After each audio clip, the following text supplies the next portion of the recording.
Alhamdulillah, Alhamdulillah Rabbil Alamin. Wa bihi nasta'inu ala dunya waddin. Asyhadu an la ilaha illallah wahdahu la syarika lah, wa asyhadu anna Muhammadan abduhu wa rasuluh. Allahumma shalli wa sallim ala hadzal nabiyil karim Muhammadin wa ala alihi wa sahbihi ajma'in, amma ba'd. Fa ya ayyuhal hadirun usikum wa iyaya bi taqwallahi faqad fazal muttaqun. Qala Allah ta'ala fil Qur'anil Karim, a'udzu billahi minasy syaithanir rajim.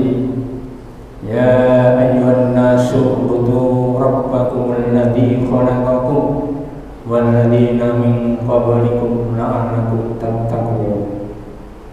Qala Allah aidan, ya ayyuhalladzina amanu in tansurullaha yansurkum wa yusabbit aqdamakum. Shadaqallahul adzim. Jamaah kaum muslimin yang dimuliakan Allah, pada kesempatan siang hari ini dalam waktu yang sangat singkat ini, saya selaku khatib mengajak kepada seluruh jamaah dan khususnya saya pribadi, mari sama-sama kita selalu mendekatkan diri kepada Allah, selalu meningkatkan keimanan dan ketakwaan kita kepada Allah kapanpun dan dimanapun posisi kita berada. Kita selalu berserah diri kepada Allah. Hidup ini kita serahkan kepada Allah. Dunia adalah milik Allah. Tidak ada yang bisa kita banggakan apa yang kita kerjakan. Masa depan adalah yang atur Allah. Rezeki adalah yang atur Allah. Yang terpenting adalah kita mencari ridho Allah. Kalau Allah meridhoi kita, insya Allah manusia lain juga akan ridho kepada kita sekalian. Dan kalau sepanjang kita diridhoi Allah, kita akan selalu dibimbing oleh Allah kepada jalan yang lurus, jalan yang benar, jalan yang diridhoinya oleh Allah, dan semua urusan akan dimudahkan dan semua kebutuhan akan dicukupkan oleh Allah Subhanahu wa Ta'ala. Mudah-mudahan amal ibadah kita, termasuk puasa kita, termasuk sholat kita, tadarus, zikir, sholat malam, sedekah jariyah dan yang lain-lain, mudah-mudahan diterima oleh Allah Subhanahu wa Ta'ala.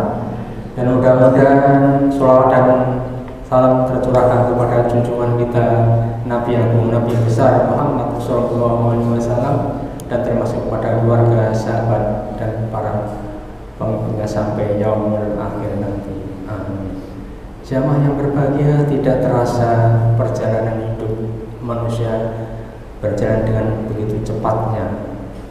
Tidak terasa umur kita sudah berapa, tidak terasa sekarang sudah berada di akhir tahun, di bulan Oktober. Nah, jadi ini kadang-kadang kita terlena dengan umur kita ini, dengan waktu yang kita lalui ini.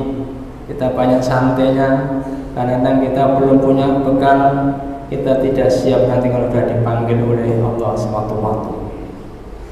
Nah, jamaah yang berbahagia, di bulan Oktober ini bagi kita sekalian bangsa Indonesia ada satu peristiwa yang sangat besar pada saat itu, yakni dengan adanya Sumpah Pemuda pada tahun 1928, tepatnya pada tanggal 28 Oktober. Jamaah yang dimuliakan Allah, kita memperingati Hari Sumpah Pemuda yang ke-95 tahun 28 Oktober 28 sampai 28 Oktober tahun 2023 besok. Itu Sumpah Pemuda yang dirumuskan di Jakarta menandai kebangkitan para kaum muda menuju satu cita-cita bersama, yakni merdeka. Itu pada saat itu tak aneh 17 tahun selepas itu dideklarasikan, bangsa kita bisa memproklamasikan diri sebagai entitas bangsa dan negara yang merdeka. Sebagaimana diketahui bersama, kaum muda pada saat itu bersumpah 3 hal, berjanji, bersepakat 3 hal, yakni yang pertama, bertumpah darah yang satu, tanah Indonesia, berbangsa yang satu, bangsa Indonesia. Yang ketiga, menjunjung bahasa persatuan bahasa Indonesia. Meskipun belum ada pembicaraan mengenai bentuk kenegaraan, bangsa kita saat itu telah bersepakat memberi nama Indonesia untuk negara yang kelak berdiri nanti. Bukan hanya itu, kesepakatan itu yang diusung bersama adalah bahasa persatuan dan kebangsaan. Kita tentu hafal betul bahwa negara kita terdiri dari ratusan suku dengan ratusan bahasa daerah yang digunakan dalam lingkup lokal wilayah tertentu. Dengan adanya kesepakatan mengenai satu kebangsaan dan bahasa persatuan tanpa menafikan entitas suku dan bahasa daerah masing-masing, Indonesia lekas terbangun dan merdeka. Hadirin jamaah yang berbahagia, ada satu kata kunci dalam Sumpah Pemuda yang dideklarasikan para pendahulu kita itu, sehingga manfaatnya dapat kita rasakan hingga saat ini, berupa kemerdekaan negara, bebas dari belenggu penjajahan. Apa kata kunci tersebut? Tiada lain adalah persatuan. Dalam hal ini Allah Subhanahu wa Ta'ala telah mengingatkan kita untuk senantiasa bersatu dan jangan menjadi terpecah belah. Jadi hubungan intern umat beragama, sesama muslim jangan sampai terpecah belah. Yang kedua, antar umat beragama, agama yang satu dengan agama yang lain. Yang ketiga adalah intern antar umat beragama, hubungannya dengan pemerintah. Sebentar lagi tahun 2024 akan pemilihan umum. Jangan sampai nanti kita sama-sama bangsa Indonesia, sama-sama hamba Allah, sama-sama umat Muhammad, ada perselisihan yang meruncing. Beda yang dipilih, tapi tetap kita bersatu, sama-sama jamaah. Mungkin yang dipilih nomor 1, nomor 2, jangan sampai kita bermusuhan antara satu dengan yang lain. Mungkin dalam keluarga, bapak pilih nomor 1, ibu nomor 2, anak nomor 3, akhirnya hubungan tidak serasi lagi. Itu kadang-kadang terjadi.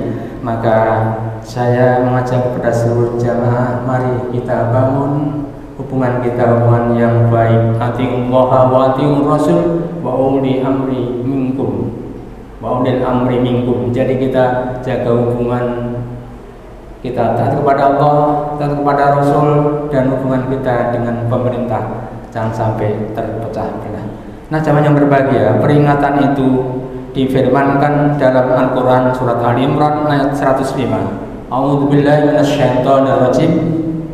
Wa la takunu kalladzina tafarraqu wakhtalafu min ba'di ma ja'ahumul bayyinat wa ulaika lahum adzabun adzim.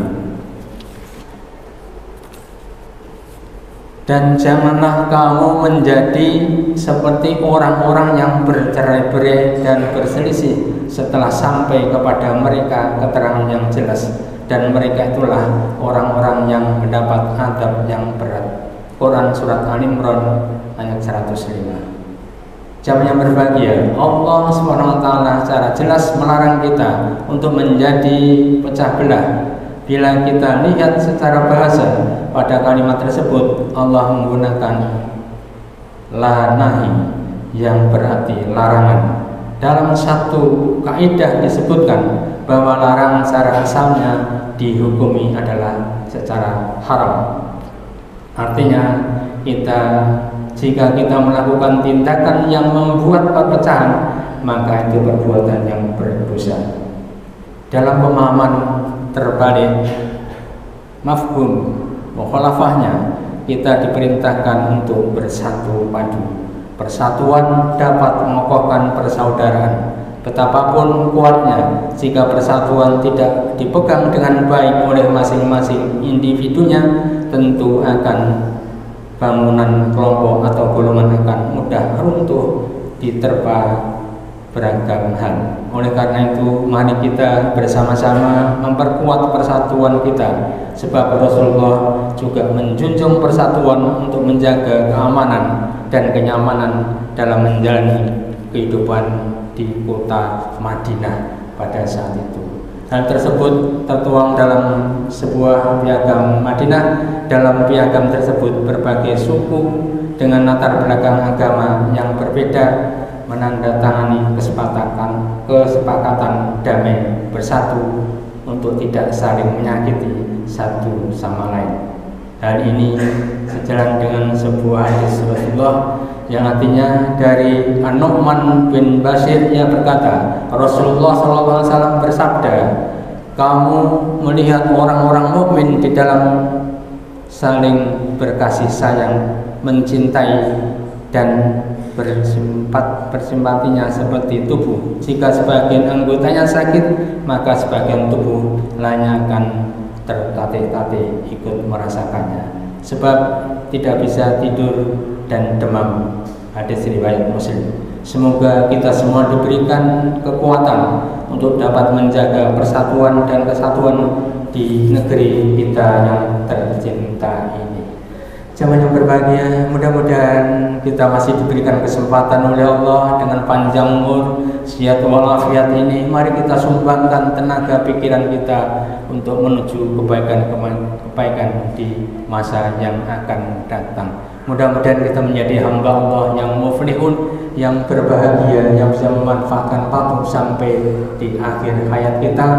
Dan di akhir hayat kita menjadi hamba Allah yang husnul khatimah, dan mudah-mudahan nanti kita diampuni semua dosa-dosanya dan kita akan dimasukkan ke dalam surganya. Amin amin ya rabbal alamin. Barakallahu li wa lakum fil Qur'anil azim wa nafa'ani wa iyyakum bima fihi minal ayati wa dzikril hakim.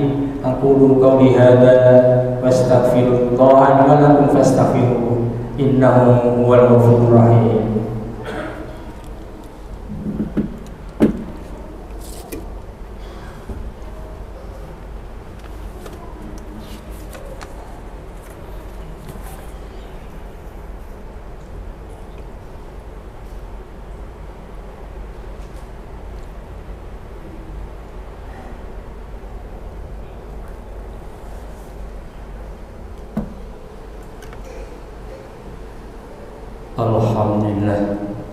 Alhamdulillah Rabbil Alamin. Hamdan syakirin, hamdan na'imin, hamdan yuafi ni'amahu wa yukafi'u mazidah. Ya Rabbana lakal hamdu kama yanbaghi li jalali wajhikal karimi wa 'azimi sultan. Asyhadu an la ilaha illallah wahdahu la syarika lah wa asyhadu anna Muhammadan abduhu wa rasuluh. Allahumma shalli wa sallim ala nabiyil karim Muhammadin wa ala alihi wa sahbihi ajma'in. Amma ba'd. Fa ya ayyuhan nas ittaqullaha haqqa tuqatih wa la tamutunna illa wa antum muslimun. Jamaah kaum muslimin yang berbahagia, dalam khutbah yang kedua ini akan kami sampaikan bahwa ada seorang sholihin berkata, aku memperhatikan dan memikirkan dari pintu mana setan masuk ke dalam diri manusia. Ternyata itu masuk melalui 10 pintu. Yang pertama adalah serakah dan buruk sangka, maka aku melawannya dengan sifat qanaah, merasa cukup dengan apa yang ada, dan sikap percaya atau yakin. Yang kedua, cinta kepada kehidupan dan panjang cita-cita, maka aku melawannya dengan rasa takut maut menjemput secara tiba-tiba. Yang ketiga, ingin hidup santai dan serba nikmat, maka aku melawannya dengan hilangnya kenikmatan dan perhitungan yang pahit. Yang keempat, ujub atau bangga diri, maka aku melawannya dengan kesadaran bahwa semua yang ada adalah anugerah dari Allah dan dengan rasa takut akibat yang akan terjadi. Yang kelima, meremehkan dan kurang menghormati orang lain, maka aku melawannya dengan mengetahui hak dan kehormatan mereka. Yang keenam, dengki, maka aku melawannya dengan qanaah dan puas dengan apa yang Allah bagikan kepada makhluknya. Yang ketujuh, rasa riya dan senang dipuji orang, maka aku melawannya dengan ikhlas dan istiqomah. Yang kedelapan, kibir, maka aku melawannya dengan kesadaran akan binasanya apa-apa yang ada di tangan makhluk dan kekalnya apa-apa yang ada di sisi Allah Subhanahu wa Ta'ala. Yang ke-9, sombong, maka aku melawannya dengan sifat tawadhu dan rendah hati. Yang terakhir adalah tamak, maka aku melawannya dengan thiqah atau yakin terhadap apa yang ada pada sisi Allah dan zuhud meninggalkan apa yang ada pada diri manusia. Nah, jemaah yang berbahagia, mari sama-sama kita memanjatkan doa, mudah-mudahan doa kita senantiasa diterima oleh Allah Subhanahu wa Ta'ala. A'udzubillahi minasyaitonir rajim. Bismillahirrahmanirrahim. Innallaha wa malaikatahu yusholluna 'alan nabi ya ayyuhalladzina amanu shallu 'alaihi wa sallimu taslima. Allahumma ighfir lil mu'minina wal mu'minat wal muslimina wal muslimat al ahya'i minhum wal amwat innaka sami'un qaribun mujibud da'wat ya qadiyal hajat. Rabbana dzalamna anfusana wa illam taghfir lana wa tarhamna lanakunanna minal khasirin. Allahumma antas salam wa minkas salam wa ilaika ya'udus salam wa ayyina rabbana fis salam wa tahilna jannata darussalam. Tabarakta rabbana wa ta'ala ya dzal jalali wal ikram. Allahumma anta rabbi la ilaha illa anta alaika tawakkaltu wa anta rabbul arsyil azim. Masya Allah kana wa man lam yasha lam yakun wala khawla wala quwwata illa billahil aliyyil azim. Rabbana atina fid dunya hasanah wa fil akhirati hasanah wa qina adzabannar. Subhana rabbika rabbil izzati amma yasifun wa salamun alal mursalin walhamdulillahi rabbil alamin. Wa la